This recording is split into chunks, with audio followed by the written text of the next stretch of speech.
Presencial, pues ahora se anunció que serán siempre virtuales. Bienvenido a Noticiero Hechos. Gracias por esa oportunidad, Célida. Un espacio muy importante para informar al pueblo salvadoreño, especialmente al Magisterio Nacional. Así que nosotros como gremial estábamos desde un inicio no compartiendo la idea de iniciar el año presencialmente.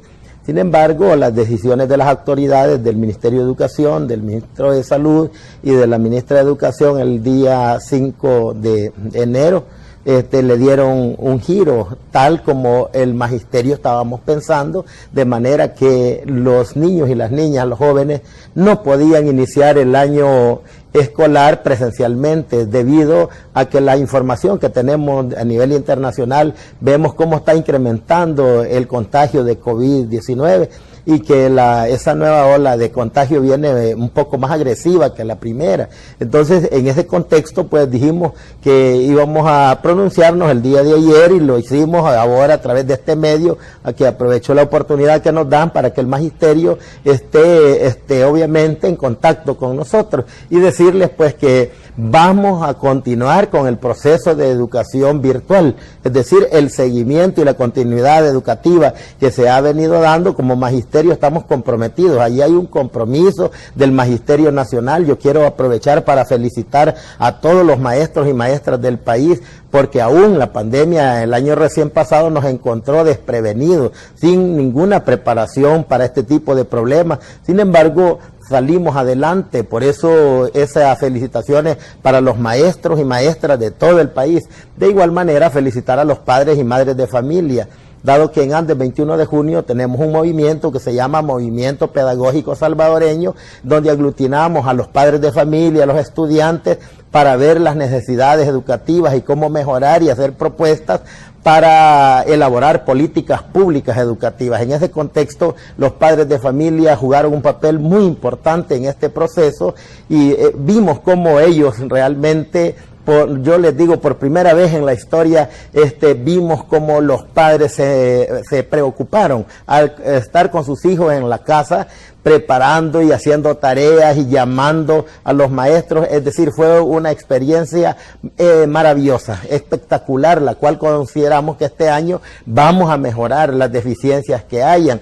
Por ejemplo, nosotros tenemos en nuestras estadísticas que hay una gran cantidad de maestros que padecen de enfermedades crónicas. Son 17,000 maestros que padecen de ese tipo de enfermedades, los cuales ellos tampoco no pueden asistir a los centros educativos. Hago un llamado a todos los directores y a algunos asistentes técnicos pedagógicos de que están como obligando a que los profesores lleguen a la escuela. Pienso que así como está el contagio en este momento, podría también desatarse un contagio generalizado en el sistema educativo, y es lo que nosotros estamos previendo. Por esa razón, nosotros compartimos lo que la ministra de Educación acordó con el ministro de Salud el día 5 de enero. Sin embargo, en algún momento tendrían que regresar a las clases dependiendo lo que diga el Ministerio de Salud. En ese sentido, va la siguiente pregunta: ¿están o no están preparados las diferentes escuelas de nuestro país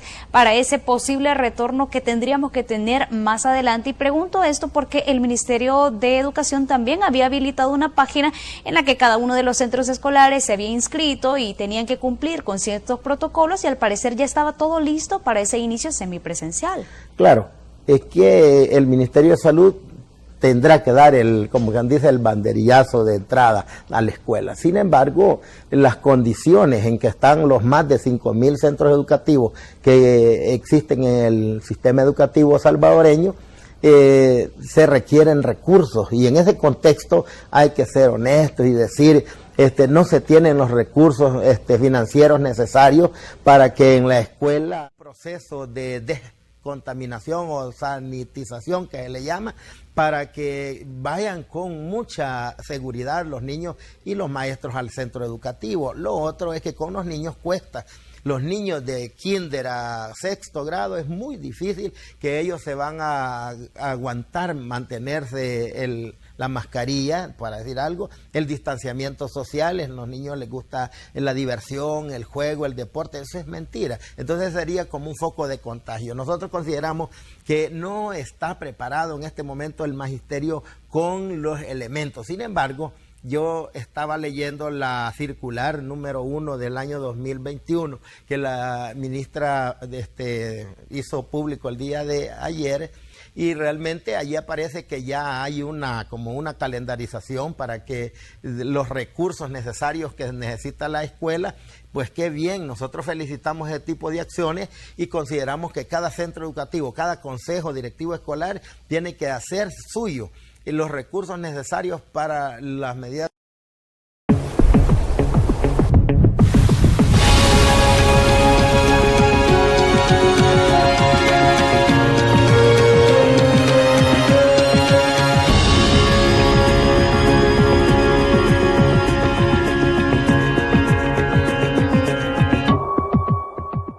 De bioseguridad que deben existir en la escuela, porque es necesario el proceso de matrícula y un llamado que hacemos a los padres de familia para que matriculen a sus hijos. De igual manera, nosotros queremos dar aportes como educadores organizados en sindicatos al sistema educativo. Nosotros estamos interesados porque la educación de este país debemos mejorarla. Ese es el compromiso de nosotros como Andes 21 de junio, y quiero hacer un llamado a los profesores y profesoras que no se inscribieron para capacitarse con el uso de la plataforma de Google Classroom, que lo haga. Es el momento en que debemos motivarnos y tener todos los conocimientos básicos para que podamos servirle mejor la educación virtual a nuestros niños, que es lo que nosotros consideramos que hace falta. Hay un remanente de magisterio de los 48 o 50,000 maestros de todo el país que no está capacitado. Es necesario que se capacite, facilitarlo, porque hay maestros que ya están en edad de jubilación y no lo hacen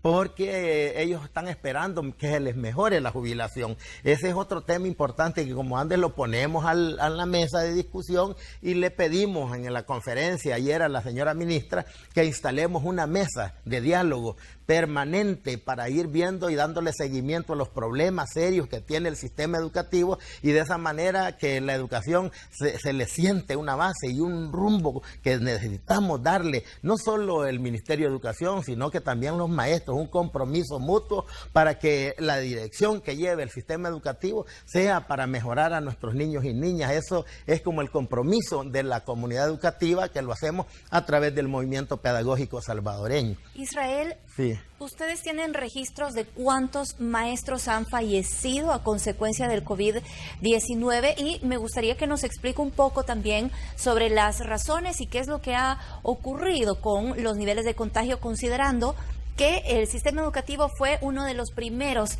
en detenerse y se empezaron a dar las clases de forma virtual. Claro, mire, el registro en concreto no lo tenemos porque nosotros llevamos como un registro del gremio, ¿verdad? Y sí, hemos tenido un porcentaje muy grande de compañeros, y si yo hago la revisión en el Facebook, en nuestras páginas de Facebook que tenemos, nos aparecen casi más de 100 profesores, ¿verdad?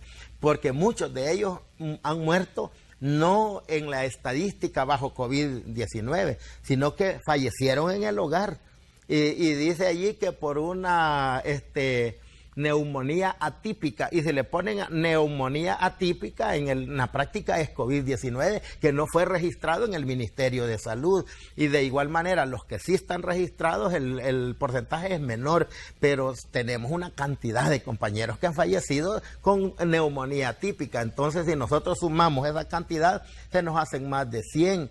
Ahora, los contagiados, hay compañeros, realmente es una gran cantidad, padres de familia y niños. Hay un impacto psicológico en nuestros estudiantes cuando los niños dicen, y mi profesor ya no lo voy a ver nunca, ya no lo miro. Entonces, ¿quién le da la atención? El ministerio el año pasado implementó procesos psíquicos para poder mejorar y poder contribuir al desarrollo de la estabilidad emocional de la comunidad educativa. Eso es algo importantísimo. Nosotros como gremio también lo hemos hecho, ¿verdad? Y hacemos ese llamado para que Esos son como los temas que debemos discutir en la mesa con el Ministerio de Educación para ver cómo los profesionales de la psicología nos coordinamos y poderle dar atención a las diferentes comunidades para mejorar ese repliegue, digamos, ese daño que ha sufrido la comunidad educativa y, por qué no decir, los familiares de nuestros compañeros maestros, que yo aprovecho la oportunidad para darles el saludo de solidaridad, de pésame a todos los familiares de maestros y maestras que han caído en esta pandemia y los que todavía estamos expuestos pues a esta pandemia, y por eso es necesario nosotros, allí yo lo dije el día de ayer en la conferencia, que era necesario también aportes. Antes del 21 de junio elaboramos un libro, ¿verdad?, que se llama Me cuido y nos cuidamos en familia y en comunidad. Ese libro surgió porque nosotros en casa perdimos el sueño. Había momentos que pasábamos 24 horas sin dormir, con una crisis generada por la información que daban todos los medios, y entonces perdimos como la noción de tiempo y nos sentamos a trabajar. Un grupo de compañeras, de 15 compañeras de un proyecto de pedagogía no sexista e inclusiva, elaboramos ese libro con el apoyo de la compañera Wendy Santizo de Canadá, con nuestra cooperante Costa Rica, la compañera María Trejos Montero como asesora, y está el libro, y lo dijimos, está a disposición para que los maestros lo puedan utilizar. No tenemos los recursos para reproduciéndoselo al Ministerio de Educación. En la próxima semana esperamos nos den una audiencia para llevarles el libro, mostrarlo y decirles, hagan del libro las reproducciones que quieran, porque los niños necesitan. Allí no hay ninguna influencia política, ideológica, de nada, simplemente son experiencias que vivieron las familias y los niños durante el confinamiento del COVID-19 del año 2020. Así Israel, es que, sí. En este caso, por ejemplo, ya que hemos tocado el tema de la violencia psicológica que sufrieron muchos de los niños durante este periodo de confinamiento, también usted hacía mención que se van a comenzar a tratar estos temas, pero ¿cómo tienen pensado hacerlo? Porque es bastante difícil también, tomando en cuenta que nos encontramos trabajando de manera no presencial. Claro, es que fíjense que nosotros tenemos propuestas, hemos hecho por escrito las propuestas, se han enviado. El Ministerio de Educación tiene un equipo estratégico de continuidad educativa. A ese equipo estratégico le hemos enviado algunas propuestas y queremos, yo aprovecho para hacer pública la propuesta.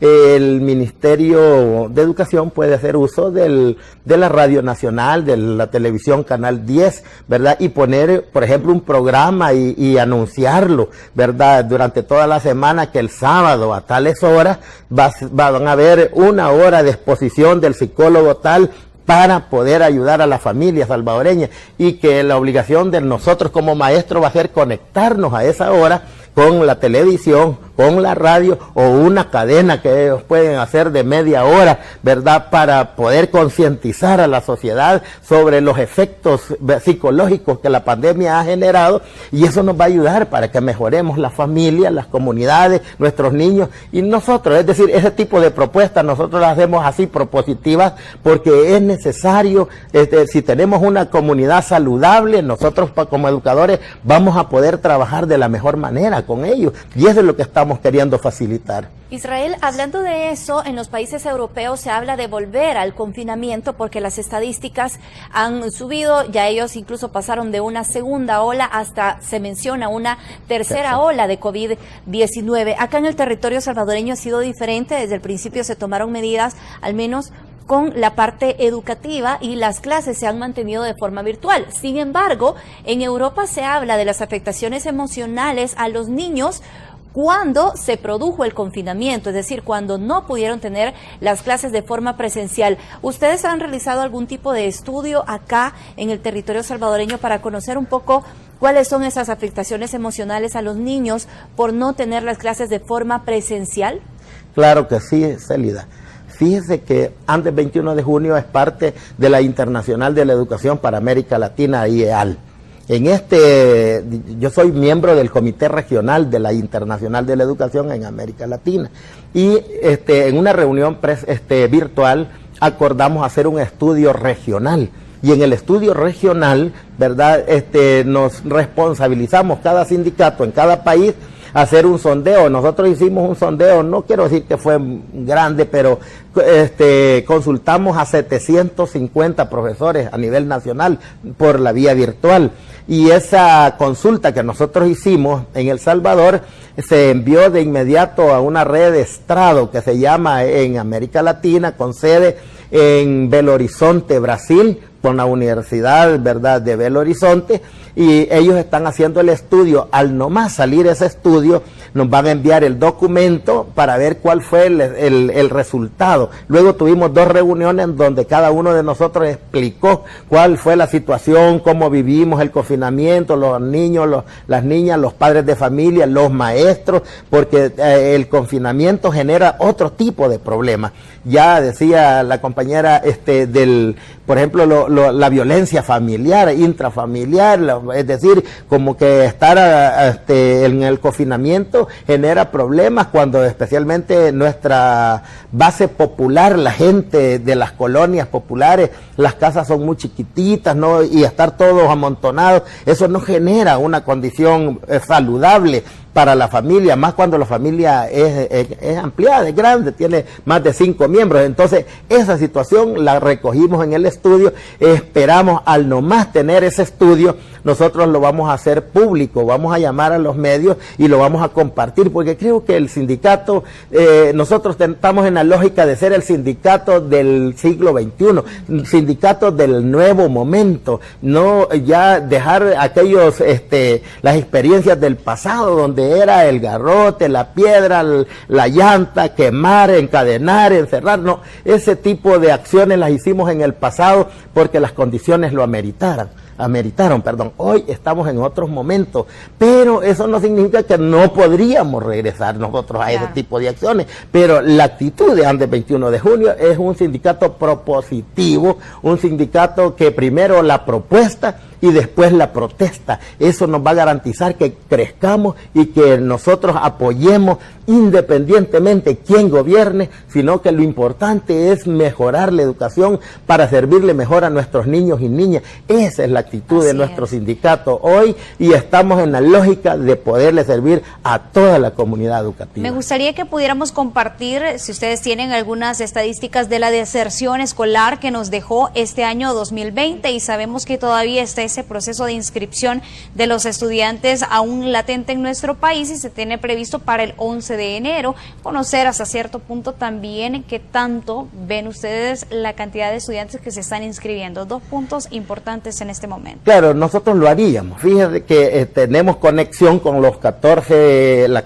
directivas de nuestro sindicato, y poder con ellos hacer como un breve estudio en un par de días que nos queda para tener esos datos y poderlos compartir con todos los medios de comunicación, porque esto nos ayudaría a ver el por qué el niño se retira de la escuela. No es solo porque se quiera retirar, sino que la educación virtual también tiene ventajas y desventajas. Por ejemplo, en las zonas rurales hay lugares donde no hay conectividad, no hay acceso de la internet. Podrían los niños tener el teléfono porque le han pedido a sus familiares que están en los Estados Unidos, pero no se pueden conectar en internet, no hay señal. Y en otros lugares y en otras familias no tienen el dinero adecuado para comprar las herramientas tecnológicas, es decir, tablets, computadoras, teléfonos inteligentes y los paquetes de internet, los paquetes residenciales, etcétera. Nosotros hemos hecho propuestas y le hemos dicho al Ministerio de Educación que el Estado salvadoreño como Estado y el Ministerio de Educación es necesario que haga convenios con las empresas privadas de telefonía para que puedan dotar mecanismos a través de un código de un niño, para que todo el niño que esté inscrito, ¿verdad?, y matriculado en los centros escolares públicos, cierta compañía se encargue de facilitarle el internet de gratis a ese número telefónico. De esa manera estarían solidarizándose en este momento de crisis, de pandemia, con la sociedad salvadoreña, como agradecimiento de todas las ganancias que han tenido desde que se privatizó Antel hasta hoy. Entonces nosotros consideramos consideramos que ese tipo de pláticas se deben hacer con las empresas para que podamos contribuir y de esa manera mejorar la educación del país, que es lo que necesitamos las y los salvadoreños. Y eso refiriéndose un poco a los alumnos, pero sí, los maestros que están agremiados a ANDES 21 de junio ¿cuentan con las herramientas necesarias para poder impartir las clases desde casa? Fíjate que no. Tengo que ser honesto y decir no. Hay compañeros que el teléfono apenas le alcanza. Si ya grabó 20 fotos, 3 audios, 5 audios, tiene que descargarlo inmediatamente y eso no le facilita al maestro tener una herramienta que pueda ser más efectivo. Por eso se hizo la petición que el Ministerio de Educación también tiene que dotar de una computadora al maestro, ¿verdad? Para que el maestro tenga una computadora y desde allí él pueda, ¿verdad?, conectarse directamente y desde allí la plataforma del uso de la Google Classroom, que es la que le sirve para poder hacer su trabajo respectivo. A nosotros un poco nos preocupa la teleclase y el teletrabajo, perdón, y el trabajo virtual, porque a la larga uno no sabe qué impactos puede tener en la economía mundial estos fenómenos de la pandemia del COVID-19, y a la larga podría decir, hay 40,000 profesores, vamos a despedir 20 y van a trabajar 20, porque 20 están más capacitados y esos 20 atienden a toda la población virtualmente con su computadora. Entonces eso podría llevarnos a un peligro. Por eso los maestros estamos preparándonos de las dos maneras. Y otra cosa es que la educación presencial es insustituible. Eso quiere decir que es imposible que nosotros vamos a generar solidaridad, amor, empatía con el niño a través de un equipo tecnológico. Es necesario verlo, tocarlo, abrazarlo, sentirlo, jugar, ¿verdad?, contar con la presencia de nuestro estudiante, y eso los niños genera también otro impacto psicológico si el niño no lo tiene. Entonces nosotros como educadores consideramos que tiene que hacerse las dos cosas, la educación virtual y la educación presencial, que tiene que ir tal como se estaba diseñado en el Ministerio de Educación, para que eso nos ayude. Yo creo que eso lo podemos hacer si nosotros nos preparamos en las mejores condiciones, que es lo que antes del 21 de junio estamos preparando, y por eso vuelvo a hacer el llamado a la ministra de Educación, instalemos una mesa integral de diálogo, de discusión, para darle seguimiento a este tipo de temas, los cuales van a generar y van a mejorar la educación de este país. Antes del 21 de junio es propositivo,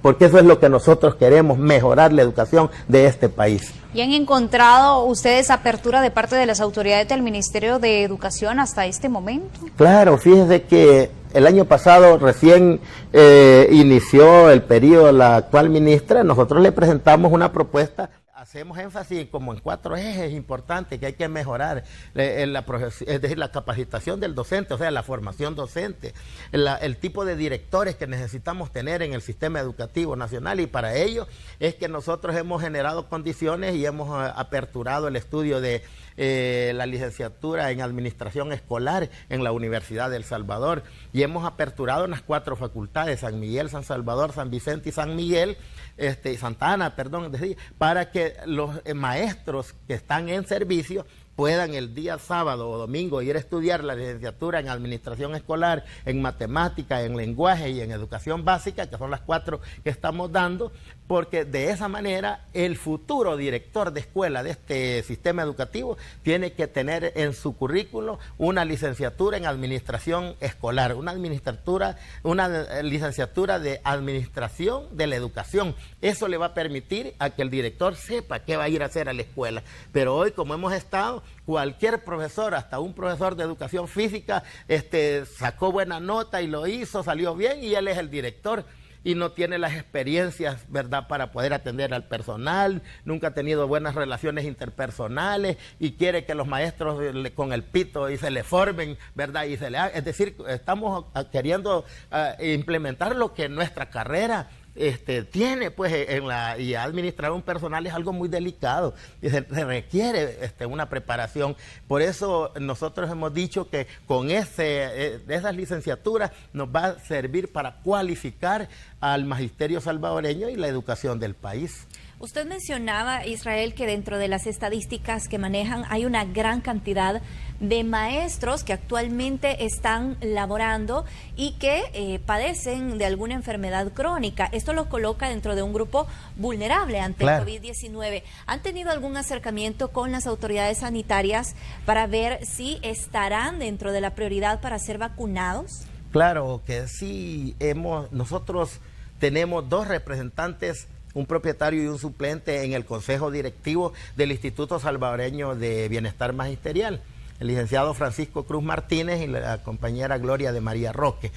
Ambos son nuestros representantes en el ISBM y desde allí se está haciendo un trabajo muy eficaz, muy bueno. Yo quiero felicitar al Instituto Salvadoreño de Bienestar Magisterial porque se hace todo lo humanamente posible para que implementemos cómo se le va a servir al maestro de la mejor manera. En la época del confinamiento se establecieron mecanismos que el IBM en vehículos de él se le llevaba el medicamento al maestro a su casa y se le iba a dejar, se lo iba a traer para una consulta al maestro y el mismo ISBM lo llevaba. Mire, es algo impresionante. Nosotros realmente felicitamos esas acciones que hizo el ICBM y consideramos que hoy, al nomás que se priorice la llegada, al nomás que llegue la vacuna para prevenir el COVID-19, va a ser una de las propuestas, ya la tenemos elaborada la propuesta, ya nuestros compañeros la están haciendo, va a ser el Instituto Salvadoreño del ISBM el que nosotros le vamos a pedir al Ministerio de Salud